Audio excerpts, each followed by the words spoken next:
প্রিয় শিক্ষার্থী বন্ধুরা, তোমাদেরকে শুভেচ্ছা এবং স্বাগত জানাচ্ছি। আশা করছি তোমরা ভালো আছো। আজকের এই অনলাইন ক্লাসে যুক্ত হবার জন্য তোমাদেরকে অভিনন্দন এবং শুভেচ্ছা। আমরা আজকের এই ক্লাসে গুণবাচক এবং সংখ্যাবাচক চলকের মধ্যে পার্থক্য নিয়ে আলোচনা করব। প্রথমে গুণবাচক চলক হচ্ছে তথ্যের যে সকল বৈশিষ্ট্য নমুনার একক ভেদে পরিবর্তনশীল অর্থাৎ পরিমাপযোগ্য, সংখ্যায় পরিমাপ করা যায় না, তাকে বলা হয় গুণবাচক চলক। অপরদিকে পরিমাণবাচক চলক যে বৈশিষ্ট্য সমগ্র নমুনার একক ভেদে পরিমাণে পরিবর্তনশীল তাকে পরিমাণবাচক চলক বলা হয়। গুণবাচক চলক সংখ্যায় প্রকাশ করা যায় না, পরিমাণবাচক চলক সংখ্যায় প্রকাশ করা যায়। গুণবাচক চলক বৈশিষ্ট্যের প্রকৃতি প্রকাশ করে, পরিমাণবাচক চলক বৈশিষ্ট্যের পরিমাণ প্রকাশ করে। গুণবাচক চলকের কোনো প্রকারভেদ নেই। পরিমাণবাচক চলক দুই প্রকার, যথা বিচ্ছিন্ন এবং অবিচ্ছিন্ন চলক। গুণবাচক চলক পরিমাণ করতে নামসূচক ও ক্রমসূচক স্কেল ব্যবহৃত হয়। পরিমাণবাচক চলক পরিমাপ করতে শ্রেণীসূচক এবং অনুপাতসূচক স্কেল ব্যবহার করা হয়। গুণবাচক চলক যেমন মেধা, লিঙ্গ, পেশা, ধর্ম, চুলের রং, গায়ের রং, ভদ্রতা, জ্ঞান, প্রজ্ঞা ইত্যাদি। অপরদিকে পরিমাণবাচক চলক হচ্ছে ওজন, বয়স, উচ্চতা, আয় ব্যয় ইত্যাদি।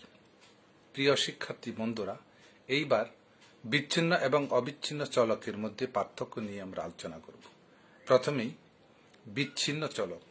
যে চলক কেবলমাত্র বিচ্ছিন্ন মান অর্থাৎ পূর্ণ সংখ্যায় মান গ্রহণ করে তাকে বিচ্ছিন্ন চলক বলে। অপরদিকে যে চলক কোনো একটি নির্দিষ্ট সীমার অন্তর্গত সকল মান পূর্ণ সংখ্যা এবং ভগ্ন সংখ্যা গ্রহণ করে তাকে অবিচ্ছিন্ন চলক বলা হয়। বিচ্ছিন্ন চলক যে মানগুলো গ্রহণ করে সেগুলো গণনা করা যায়। অবিচ্ছিন্ন চলকের মানগুলো বিচ্ছিন্ন চলকের মানগুলোর মতো গণনা করা যায় না। বিচ্ছিন্ন চলকের মান সসীম এবং অসীম হতে পারে। অবিচ্ছিন্ন চলকের মান সর্বদাই সসীম। বিচ্ছিন্ন চলকের মান নির্দিষ্ট থাকে, অবিচ্ছিন্ন চলকের মান নির্দিষ্ট থাকে না। বিচ্ছিন্ন চলকের মানগুলো বিরত এবং অবিরত যে কোনো সারণীতে উপস্থাপন করা যায়। অবিচ্ছিন্ন চলকের মান অবিরত সারণীতে উপস্থাপন করা হয়। প্রিয় শিক্ষার্থী বন্ধুরা, এই পর্যায়ে আমরা চলক এবং ধ্রুবকের মধ্যে পার্থক্য নিয়ে আলোচনা করব। চলক এবং ধ্রুবক নিম্নলিখিত পার্থক্য পরিলক্ষিত হয়। চলক যে বৈশিষ্ট্যের মান সমগ্র এবং নমুনার একক ভেদে পরিবর্তনশীল অর্থাৎ এককের সাপেক্ষে গুণে এবং পরিমাণে পরিবর্তিত হয় তাকে চলক বলা হয়। অপরদিকে ধ্রুবক হচ্ছে যে বৈশিষ্ট্যের মান সমগ্র এবং নমুনার একক ভেদে অপরিবর্তনশীল অর্থাৎ এককের সাপেক্ষে গুণে বা মানে পরিবর্তন হয় না, তাকে ধ্রুবক বলা হয়।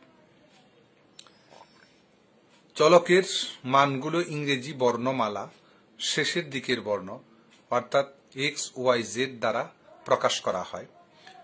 অপরদিকে ধ্রুবকের মানগুলো সাধারণত ইংরেজি বর্ণমালার প্রথম দিকের বর্ণ ABC ইত্যাদি দ্বারা প্রকাশ করা হয়।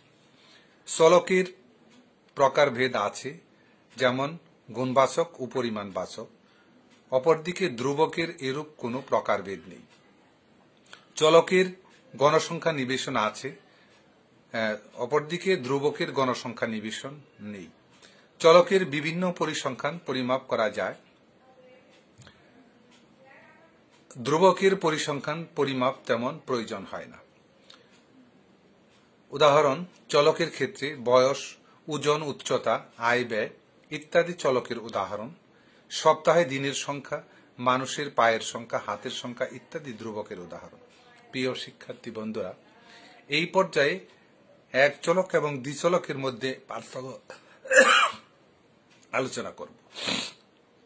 একটি মাত্র বৈশিষ্ট্য প্রকাশ সূচক তথ্যকে এক চলক তথ্য বলা হয়। অপরদিকে দুটি তুলনাযোগ্য বৈশিষ্ট্যের প্রকাশসূচক তথ্যকে দ্বিচলক তথ্য বলা হয়।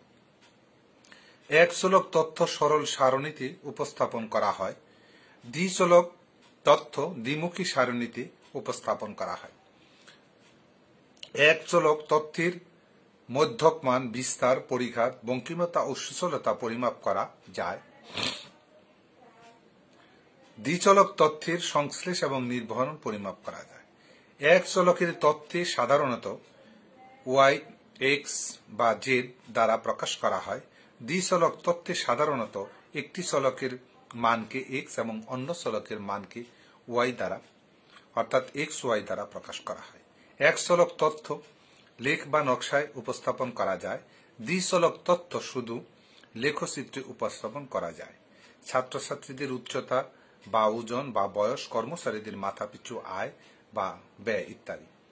স্বামী এবং স্ত্রীর বয়স, দ্রব্যমূল্য, চাহিদা, ছাত্রছাত্রীদের বয়স ও ওজন ইত্যাদি দ্বিচলক তথ্যে ব্যবহার করা হয়। প্রিয় শিক্ষার্থী বন্ধুরা, তোমাদেরকে শুভেচ্ছা এবং সুস্বাস্থ্য কামনা করে আজকের এই ক্লাসের সমাপ্তি ঘোষণা করছি। সবাইকে ধন্যবাদ।